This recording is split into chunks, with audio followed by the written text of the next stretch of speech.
खबरों में आगे बढ़ते हैं और अब बात कर लेते हैं हाथरस कांड की। बाबा का राइट हैंड यानी कि मधुकर अब न्यायिक हिरासत में है, लेकिन बाबा सूरजपाल अभी भी फरार है और इसके लिए पुलिस ने सूरजपाल के चेले से कई सवाल पूछे हैं। क्या थे वो सवाल, वो जान लेते हैं। बिल्कुल, देखिए सबसे बड़ी बात कि चेला अंदर, अब गुरु का नंबर है और आखिरकार क्या सवाल उससे पूछे गए ये भी आपको बताने वाले। हालांकि सूत्रों के हवाले से जानकारी सामने आ रही है कि क्या क्या सवाल पूछे गए, वो लंबी फेहरिस्त है और उसी फेहरिस्त की जानकारी अब हम आपको देने वाले। देखिए, पुलिस ने मधुकर से कई सवाल पूछे हैं। सूरजपाल के संपर्क में कब से हो, ये सवाल पूछा गया। सत्संग में कितने लोगों के आने का अनुमान था, ये भी पूछा है।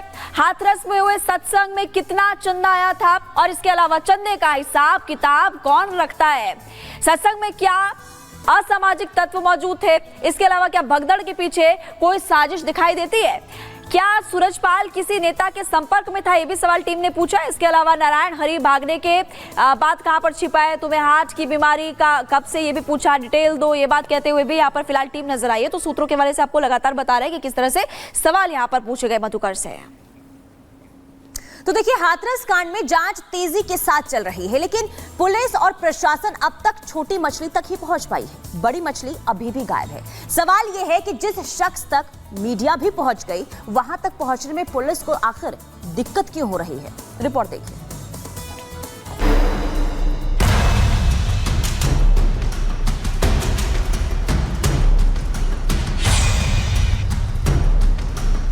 हाथरस में भगदड़ कांड के बाद अब बाबा पर शिकंजा कसने वाला है, क्योंकि बाबा का राइट हैंड यानी देव प्रकाश मधुकर अब अंदर है और अब अगला नंबर बाबा का है, जिसका डर बाबा की सफाई के तौर पर सामने आ चुका है।